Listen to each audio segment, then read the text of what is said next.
Assalamualaikum warahmatullahi wabarakatuh. Perkenalkan nama saya Elisa dengan NIM 2412100606. Di video ini saya akan membahas tentang sistem informasi manajemen. Dosen pengampu Iwanda Purnamasari Pasrun. Di sini kita akan membahas tentang konsep dasar sistem informasi manajemen atau SIM. Nah, di konsep dasar SIM sendiri terbagi menjadi 5 bagian, yaitu sistem dasar data, sistem informasi manajemen, dan organisasi. Nah, apa sih itu sistem? Sistem adalah komponen-komponen yang saling berkaitan dan bekerja sama dalam satu kesatuan yang dibatasi oleh batas-batas tertentu. Tujuannya mencapai sasaran atau target yang sama. Singkatnya, kalau komponen jalan sendiri-sendiri tanpa tujuan bersama, itu bukan sistem. Nah, ini dia tadi definisi dari sistem itu sekumpulan unsur atau elemen kegiatan prosedur yang saling terpadu dalam bekerja sama satu sama lain. Keberadaannya membentuk sebuah fungsi untuk mencapai tujuan. Contohnya itu sistem komputer, unsurnya itu adalah keyboard, CPU, monitor, mouse, printer, modem. Tujuannya untuk pengolahan data. Nah, sistem tubuh ada unsurnya itu organ tubuh dan panca indera. Tujuannya untuk kelangsungan hidup. Nah, sistem pabrik, unsurnya adalah orang, mesin, dan order.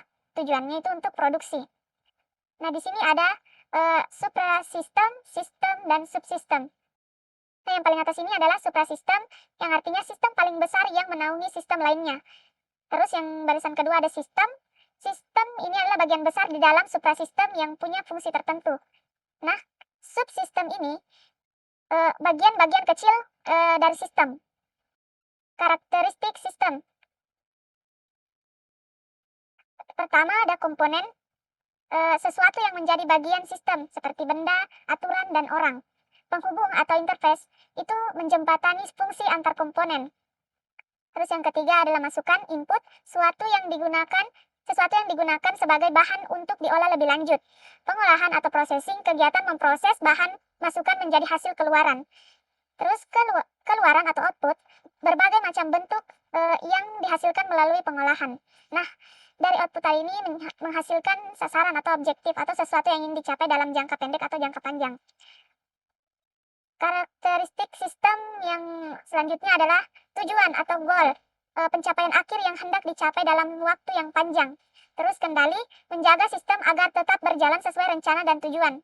Selanjutnya ada feedback, mengukur operasional proses sistem, mengembalikan kondisi penyimpangan menjadi standar. Selanjutnya adalah konsep dasar data. Definisi data sendiri adalah deskripsi atau gambaran dari fakta berupa transaksi bisnis atau non-bisnis, aktivitas kejadian, event, dan sesuatu lainnya yang didokumentasikan dan diklasifikasikan tetapi belum diorganisasikan agar memiliki makna yang sesuai dengan kebutuhan pengguna atau user. Nah, penggunaan data sendiri terbagi menjadi 4, yaitu pertimbangan, perkiraan, dan pengetahuan dan keputusan. Selanjutnya adalah klasifikasi data. Yang pertama, klasifikasi data menurut jenis data. Yang pertama, data hitung adalah data yang didapat dari hasil hitung jumlah sesuatu. Nah, sedangkan data ukur dari hasil pengukuran. Selanjutnya, klasifikasi data menurut sifat data. Yang pertama, data kuantitatif berbentuk angka dan bisa dihitung secara matematis. Kualitatif yang berbentuk kategori atau deskripsi. Klasifikasi data kedua yaitu klasifikasi data menurut sumber data. Yang pertama itu data internal. Data ini hasil dari observasi yang dilakukan diri sendiri. Kedua itu data eksternal, data yang diambil resmi dari hasil observasi orang lain. Ada dua jenisnya. Yang pertama data eksternal primer, langsung diperoleh dari pelaku observasi. Terus data eksternal sekunder, tidak langsung diperoleh dari pelaku observasi. Selanjutnya ada informasi. Nah, deskripsi informasi sendiri adalah data yang telah diproses sedemikian rupa sehingga meningkatkan pengetahuan seseorang yang menggunakan data tersebut. Konsep dasar informasi. Informasi ini adalah hasil pengolahan data yang sudah menjadi bentuk yang memiliki arti tertentu. Data atau sekumpulan fakta yang menjadi bahan pengolahan lebih lanjut. Bentuk data sendiri ada objek, kualitatif, dan kuantitatif. Contohnya informasi kependudukan. Kalau dari data itu misalnya biodata penduduk, informasi seperti jumlah penduduk, penduduk miskin, dan sebagainya. Selanjutnya ada contoh dari informasi akademik itu biodata mahasiswa, nilai, aktivitas, informasinya itu absen per kelas, transkrip, IP, ijazah. Nah, di sini ada bagian alir sederhana, yaitu ada fakta, data, proses, dan informasi. Ini menunjukkan bahwa informasi tidak muncul tiba-tiba, tetapi melalui tahap pengolahan dari fakta-fakta lapangan. Selanjutnya, informasi sendiri memiliki fungsi. Yang pertama itu menambah pengetahuan, mengurangi ketidakpastian, mengurangi resiko kegagalan, mengurangi keanekaragaman varian, memberikan standar atau aturan, ukuran, dan batasan. Selanjutnya, sistem informasi adalah gabungan antara manusia, hardware, software, jaringan, dan data yang bekerja sama untuk mengumpulkan, mengolah, dan menyebarkan informasi. Tujuannya adalah mendukung operasi harian dan strategi perusahaan. Konsep dasar informasi. Definisi sistem informasi itu sistem yang mempunyai kemampuan untuk mengumpulkan informasi dari semua sumber dan menggunakan berbagai media untuk menampilkan informasi. Contohnya itu sistem informasi akademik, sistem informasi pemasaran, dan sistem informasi pembelian. Nah, komponen sistem informasi itu ada input, model, output, teknologi, database, dan kontrol. Blok input adalah gerbang awal. Di sini kita menentukan cara data masuk serta medianya. Nah, selanjutnya blok model ini adalah otak pengolahan berisi logika, aturan bisnis, dan rumus matematik. Selanjutnya adalah blok output. Ini adalah hasil akhir berupa dokumen atau tampilan layar output yang baik dan harus bisa langsung dipakai untuk ambil keputusan. Selanjutnya, teknologi blok. Ini adalah infrastruktur fisiknya. Terus, kendali blok atau kontrol blok. Ini seperti sistem pertahanannya. Sistem informasi harus aman dari bencana alam, serangan hacker, hingga human error.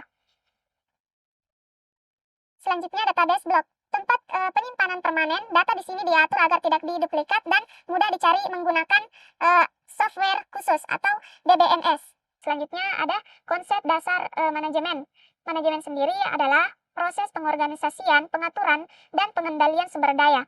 Contohnya seperti orang, data, dan teknologi untuk mencapai tujuan organisasi secara efisien dan efektif. Nah, kegiatan dalam manajemen itu sendiri ada perencanaan, pengendalian, pengawasan, dan pengambilan keputusan. Di sini ada teknik pembuatan keputusan. Tekniknya sendiri dibagi menjadi dua, yaitu tradisional dan modern. Cara tradisional, teknik ini digunakan sebelum sistem informasi berkembang pesat, sangat bergantung pada intuisi atau perasaan. Nah, sedangkan teknik modern ini menggunakan bantuan teknologi untuk meminimalkan resiko. Ada 3 tingkatan kegiatan manajemen. Yang pertama, perencanaan dan pengendalian operasional. Yang kedua, perencanaan taktis dan pengendalian manajemen. Dan yang ketiga, perencanaan strategis. Nah, bentuk kegiatan manajemen tadi, yang pertama itu perencanaan strategis, itu proses evaluasi lingkungan organisasi, penetapan tujuan organisasi, dan penentuan strategi-strategi. Yang kedua, pengendalian manajemen. Ini adalah proses meyakinkan bahwa organisasi telah menjalankan strategi yang sudah ditetapkan dengan efektif dan efisien. Yang ketiga, pengendalian operasi, proses yang meyakinkan bahwa setiap tugas tertentu telah dilaksanakan secara efektif dan efisien. Pengendalian operasi ini merupakan proses penerapan program yang telah ditetapkan di pengendalian manajemen. Tipe keputusan manajemen. Yang pertama, keputusan tidak terstruktur. Sifatnya adalah tidak terjadi berulang-ulang dan tidak selalu terjadi. Contohnya, keputusan untuk bergabung dengan perusahaan lain. Yang kedua, keputusan setengah terstruktur. Ini maksudnya bersifat rumit dan membutuhkan perhitungan-perhitungan secara analisis yang rinci. Contohnya, keputusan untuk membeli sesuatu. Contohnya, keputusan untuk membeli suatu perangkat atau sistem komputer yang lebih canggih. Yang ketiga ada keputusan terstruktur, sifatnya rutin dan berulang-ulang. Contohnya, manajer tidak perlu memikirkan penetapan gaji karyawan baru karena organisasi pada umumnya mempunyai skala gaji untuk semua posisi. Terus tipe informasi manajemen. Yang pertama, manajemen tingkat bawah. Tipe informasinya lebih rinci dan detail karena informasi tersebut digunakan untuk pengendalian operasi. Misalnya, tingkatan teknis yang membutuhkan laporan yang rinci mengenai semua penjualan yang terjadi untuk setiap daerah. Yang kedua, manajemen tingkat menengah, yang merupakan tingkatan taktik, menggunakan informasi yang lebih tersaring untuk pengendalian manajemen dan dapat berupa informasi penjualan total masing-masing daerah. Yang ketiga, manajemen tingkat atas, yang merupakan tingkatan strategis yang membutuhkan informasi yang lebih tersaring lagi, yaitu dapat berupa informasi total penjualan keseluruhan. Konsep dasar organisasi. Definisi organisasi itu menandakan suatu lembaga atau kelompok fungsional seperti organisasi perusahaan, rumah sakit, perwakilan pemerintah, atau suatu perkumpulan olahraga. Selanjutnya ada perbedaan teori organisasi dan manajemen. Teori organisasi itu hanya terbatas pada struktur hubungan antar perorangan dan menganggap organisasi itu sebagai suatu mekanisme untuk mendorong adanya kerjasama antar manusia. Sebaliknya dengan manajemen memandang organisasi itu umumnya sebagai suatu sarana untuk memperoleh output atau keluaran untuk mencapai suatu tujuan. Selanjutnya ada pengorganisasian. Proses penyusunan struktur organisasi yang sesuai dengan tujuan organisasi, sumber daya yang dimilikinya, dan lingkungan yang melingkupinya. Ada dua aspek utama proses penyusunan struktur organisasi. Yang pertama, departementasi dan pembagian kerja. Nah, departementasi merupakan pengelompokan kegiatan-kegiatan kerja suatu organisasi agar kegiatan-kegiatan yang sejenisnya dan saling berhubungan dapat dikerjakan bersama. Pembagian kerja adalah perincian tugas pekerjaan agar setiap individu dalam organisasi bertanggung jawab untuk dan melaksanakan sekumpulan kegiatan yang terbatas. Organisasi SIM dalam perusahaan. 4 kedudukan utama dalam organisasi. Yang pertama, analisis sistem. Ini adalah mengidentifikasi persyaratan untuk aplikasi, mendesain sistem pengolahan untuk memenuhi persyaratan, mempersiapkan prosedur dan instruksi pemakai. Yang kedua, ada programmer yang mendesain, membuat kode, menguji, dan memperbaiki program komputer. Operator menjalankan fungsi pengoperasian seperti pengoperasian peralatan, data entry atau penyiapan data dalam bentuk yang bisa dibaca mesin. Selanjutnya ada analis informasi.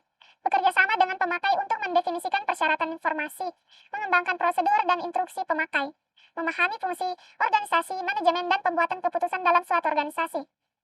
Memiliki kecakapan untuk kerjasama dengan orang lain.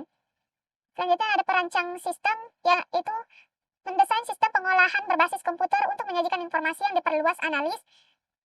Selanjutnya ada perancang sistem, yaitu mendesain sistem pengolahan berbasis komputer untuk menyajikan informasi yang diperlukan analis informasi. Selanjutnya ada pembuat program sistem, yaitu yang menulis perangkat lunak yang khusus seperti sistem pengoperasian dan sistem manajemen data. Selanjutnya ada pembuat program aplikasi, yang mendesain, yang membuat kode, menguji, dan memperbaiki program untuk aplikasi. Beberapa instalasi memisahkan program dan aplikasi komersial atau bisnis aplikasi ilmiah dengan kelompok program yang terpisah untuk kedua jenis. Selanjutnya ada pembuat program pemeliharaan, yang menyelenggarakan pemeliharaan, perubahan, dan perbaikan atas program yang ada.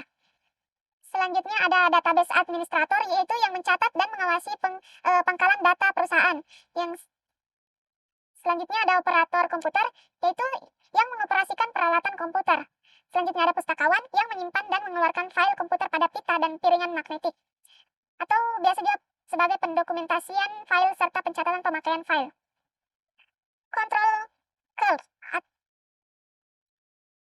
Selanjutnya, control curve mencatat pengawasan informasi dan meneliti pelaksanaan prosedur pengawasan. Selanjutnya ada perencana sistem informasi, yaitu yang merencanakan masa depan sistem informasi.